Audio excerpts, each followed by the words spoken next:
without any need for tax officer to examine and accept the application. Once applied by an IT services company, the same safe harbor can be continued for a period of 5 years at a stretch at its choice. For IT services companies who want to conclude advanced pricing agreement, APA, I propose to fast-track unilateral APA process for IT services and endeavor to conclude it within a period of 2 years. The period of 2 years can be extended by a further period of 6 months on taxpayers' request. I propose to extend the facility of modified returns available to the entity entering APA to its associated entities also. Attracting global business and investment. Recognizing the need to enable critical infrastructure and boost investment in data centers, I propose to provide tax holiday till 2047 to any foreign company that provides cloud services to customers globally by using data center services from India. It will, however, need to provide services to Indian customers through an Indian reseller entity. I also propose to provide a safe harbor of 15% on cost in case the company providing data center services from India is a related entity. To harness the efficiency of just-in-time logistics for electronic manufacturing, I propose to provide safe harbor to non-residents for component warehousing in a bonded warehouse at a profit margin of 2% of the invoice value. The resultant tax of about 0.7% will be much lower than in competing jurisdictions. To provide fillip to toll manufacturing in India, I propose to provide exemption from income tax for 5 years to any non-resident who provides capital goods, equipment, or tooling to any toll manufacturer in a bonded zone. To encourage vast pool of global talent to work in India for a longer period of time, I propose to provide exemption to global, non-India sourced income of a non-resident expert for a stay period of 5 years under notified schemes. I propose to provide exemption from minimum alternate tax, the MAT, to all non-residents who pay tax on presumptive basis. Tax administration. I propose to constitute a joint committee of Ministry of Corporate Affairs and Central Board of Direct Taxes for incorporating the requirements of income computation and disclosure standards, the ICDS, in the Indian Accounting Standards, IND AS itself. Separate accounting requirement based on ICDS will be done away with from the tax year 27-28. To support Prime Minister Modi's vision of homegrown accounting and advisory firms to become global leaders, I propose to rationalize the definition of accountant for the purposes of safe harbor rules. Other tax proposals. Change in taxation of buyback was brought in to address the improper use of buyback route by promoters. In the interest of minority shareholders, I propose to tax buyback for all types of shareholders as capital gains. However, to disincentivize misuse of tax arbitrage, promoters will pay an additional buyback tax. This will make effective tax 22% for corporate promoters. For non-corporate promoters, the effective tax will be 30%. TCS rate for sellers of specific goods, namely alcoholic liquor, scrap, and minerals, will be rationalized to 2%, and that on tendu leaves will be reduced from 5% to 2%. I propose to raise the STT on futures to 0.05% from the present 0.02%. STT on options premium and exercise of options are both proposed to be raised to 0.15% from the present rate of 0.1% and 0.125% respectively. We reformed the taxation landscape for corporates in 2019 by providing them a simplified regime with lower tax rate so that they could productively focus on business rather than on claim of deductions and exemptions.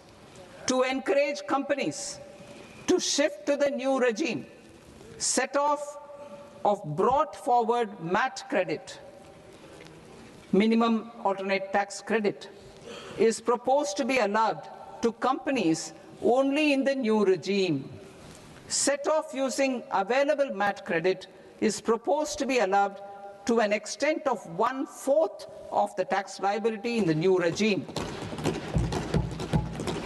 MAT is proposed to be made final tax, so there will be no further credit accumulation from 1st April 2026. In line with this change, the rate of final tax is being reduced to 14% from the current MAT rate of 15%. The brought forward MAT credit of taxpayers accumulated till 30th March 2026 will continue to be available to them for set-off as above. Indirect taxes. I shall now take up proposals related to indirect taxes. My proposals for customs and central excise aim to further simplify the tariff structure, support domestic manufacturing, promote export competitiveness, and correct inversion in duty. To continue weeding out long-continuing customs duty exemptions, I propose to remove certain exemptions on items which are being manufactured in India or where the imports are negligible. Similarly, to further simplify the process of ascertaining the rate of duty applicable on a particular item, I propose to incorporate certain effective rates in various customs notifications to the tariff schedule itself. I shall now take up sector-specific proposals. Promotion of exports of marine, leather, and textile products. I propose to increase the limit for duty-free imports of specified inputs used for processing seafoods for export from the current 1% to 3% of FOB value of the previous year's export turnover. I also propose to allow duty-free imports of specified inputs, which is currently available for exports of leather or synthetic footwear, to exports of shoe uppers as well. I propose to extend the time period for export of final product from the existing 6 months to 1 year for exporters of leather or textile garments, leather or synthetic footwear, and other leather products. Energy transition and security. I propose to extend the basic customs duty exemption given to capital goods used for manufacturing lithium-ion cells for batteries to those used for manufacturing lithium-ion cells for battery energy storage systems also. I propose to exempt basic customs duty on import of sodium antimonate for use in manufacture of solar glass. Nuclear power. I propose to extend the existing basic customs duty exemption on imports of goods required for nuclear power projects till the year 2035 and expand it for all nuclear plants irrespective of their capacity. Critical minerals. It is proposed to provide basic customs duty exemption to the import of capital goods required for the processing of critical minerals in India. biogas blended CNG. I propose to exclude the entire value of biogas while calculating the central excise duty payable on biogas blended CNG. Civil and defense aviation. I propose to exempt basic customs duty on components and parts required for the manufacture of civilian training and other aircrafts. It is proposed to exempt basic customs duty on raw materials imported for the manufacture of parts of aircraft to be used in maintenance, repair, or overall requirements by units in the defense sector. Electronics. To deepen value addition in the consumer electronics sector, I propose to exempt basic customs duty on specified parts used in the manufacture of microwave ovens. Special economic zone. To address the concerns arising about utilization of capacity by manufacturing units in the special economic zones due to global trade disruptions, I propose as a special one-time measure to facilitate sales by eligible manufacturing units in SEZs to the domestic tariff area at concessional rates of duty. The quantity of such sales will be limited to a prescribed proportion of their exports. Necessary regulatory changes will be undertaken to operationalize the measures while ensuring level playing field for the units working in the DTA. Ease of living. To rationalize the customs duty structure for goods imported for personal use, I propose to reduce the tariff rate on all dutiable goods imported for personal use from 20% to 10%. To provide relief to patients, particularly those suffering from cancer, I propose to exempt basic customs duty on 17 drugs or medicines. I propose also to add 7 more rare diseases for the purposes of exempting import duties on personal imports of drugs, medicines, and food for special medical purposes used in their treatment. Customs process. India's role and share in the global trade is poised for a major leap in line with our ambition and journey towards Viksit Bharat. In this regard, I propose many measures for custom processes to have minimal intervention for smoother and faster movement of goods and greater certainty to the trade. Trust-based systems. I propose to enhance duty deferral period for Tier 2 and Tier 3 authorized economic operators, known as AEOs, from 15 days to 30 days. I propose to provide eligible manufacturer importers the same duty deferral facility. This should encourage them to get themselves accredited as a full-fledged Tier 3 AEO in due course.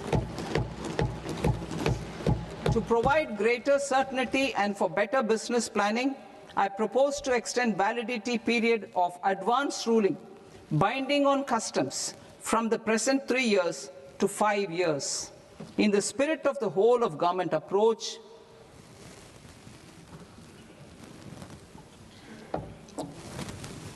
government agencies will be encouraged to leverage AEO accreditation for preferential treatment in clearing their cargo. Regular importers with trusted, long-standing supply chains will be recognized in the risk system so that the need for verification of their cargo every time can be minimized. Export cargo using electronic sealing.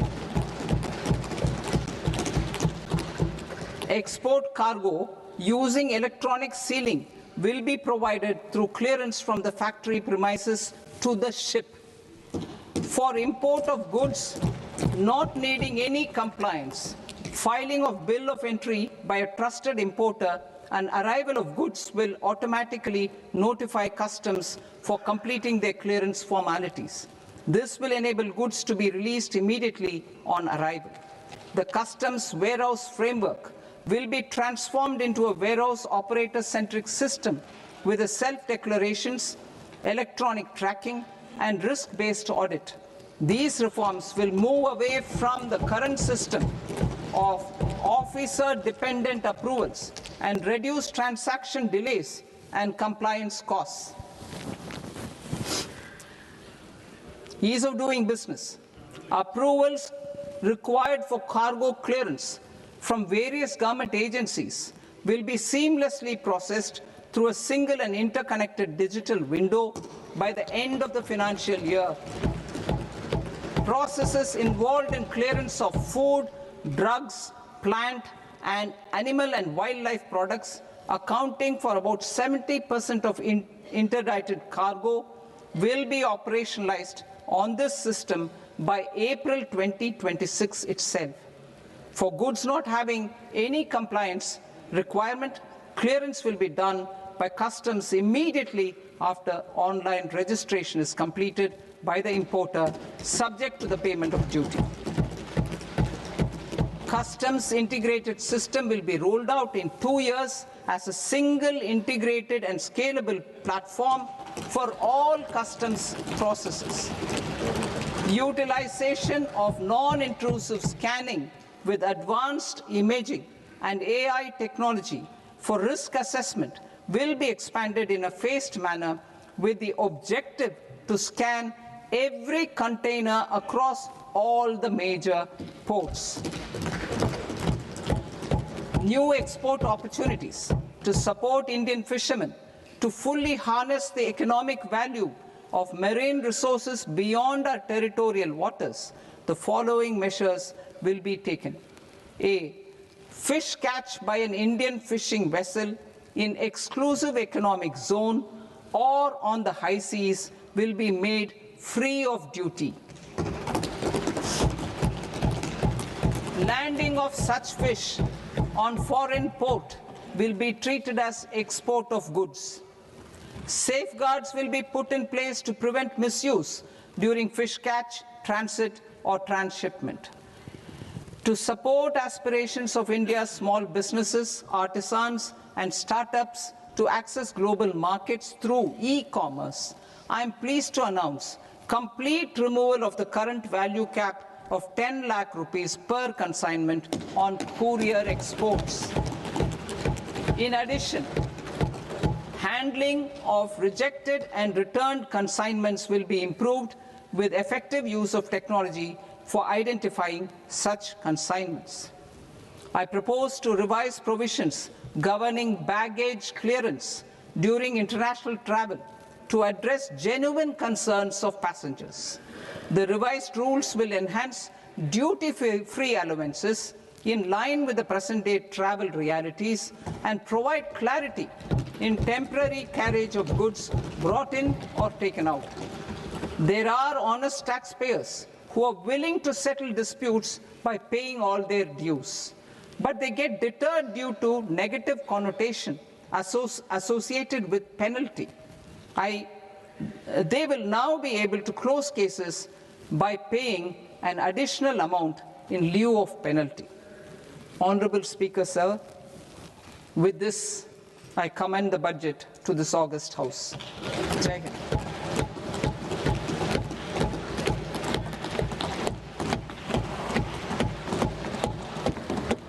One and a half hours. Item number 3, माननीय वित्त मंत्री जी.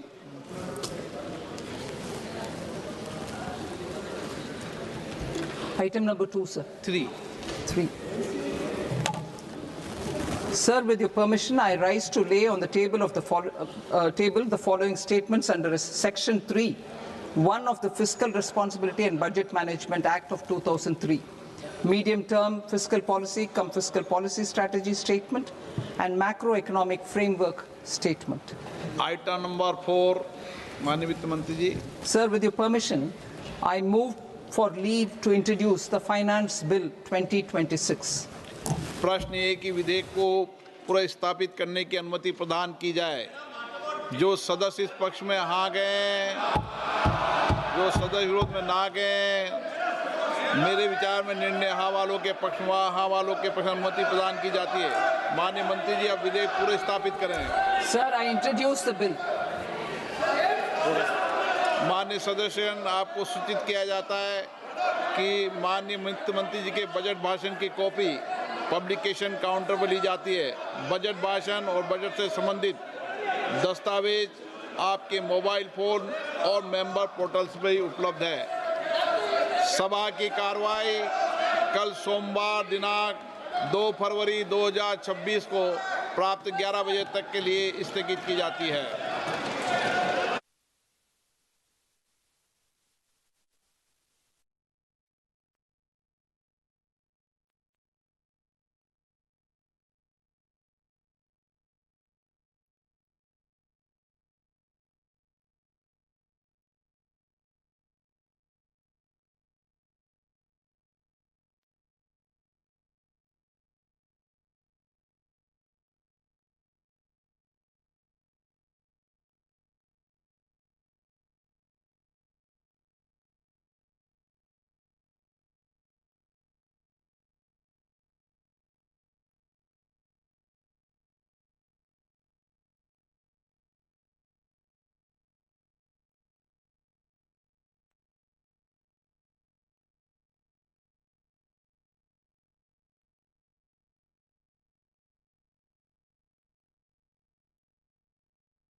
Namaskar viewers, hello and welcome to this continuing coverage of the Union Budget 2026-27. I'm Tina Jha, with me is my colleague Manoj Verma. So you heard the Finance Minister Nirmala Sitharaman presenting the Union Budget 2026-27, also introducing the Finance Bill. She's become, in fact, she's made history today as she presented her 9th consecutive Union Budget under the leadership of Prime Minister Modi. This, viewers, is also the first time in India's fiscal history that the Union Budget has been presented on a Sunday. We'll discuss some of the proposals and the key highlights of this budget speech, which extended nearly 1.5 hours, some of the key announcements that the Finance Minister made. In fact, the proposals in the budget, she said, are aimed at boosting growth, meeting people's aspirations, most importantly, enabling inclusive development. So the key highlight of the budget 2026-27 is that India has set a lower fiscal deficit target and higher capex outlay for FY27 with a reforms push. Just to put it into numbers, for the financial year 2027, the capital expenditure has been set at 12.2 lakh crore rupees. The fiscal deficit target has been set at 4.3% of GDP in FY27. In fact, if you heard the Finance Minister, she said she fulfilled her commitment that she made in FY 2022 to reduce the fiscal deficit below 4.5% of the GDP. Also, in revised estimates 2025-26, the fiscal deficit is at 4.4% of the GDP. The debt to GDP ratio is estimated at 55.6% in budget estimates 2026-27 versus the 56.1% in revised estimates 25-26. FY27 expenditure is estimated at 53.5 lakh crore rupees. The revised estimates of expenditure in FY 2026 were 49.6 lakh crore rupees. So a significant jump there as far as the numbers are concerned. Also, FY 27 net market borrowing from the dated securities is estimated at 11.7 lakh crore rupees. The gross market borrowing is seen at 17.2 lakh crore rupees. The net tax receipts estimated at 28.7 lakh crore rupees in FY27. We'll bring you charts and graphics related to it for you to understand better. These are just some of the numbers that we were able to pick up from the finance minister's speech. So in a few moments from now, our production team will be able to put out charts and graphics for you to understand better those numbers and a comparative data of how these numbers stand compared to the previous budgets.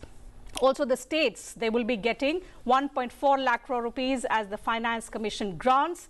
These were about the important numbers, Manoj. Let's now quickly give our viewers a recap of some important announcements and statements that the Finance Minister spoke about, especially in terms of how this budget takes us closer and aligns it with our Viksit Bharat vision.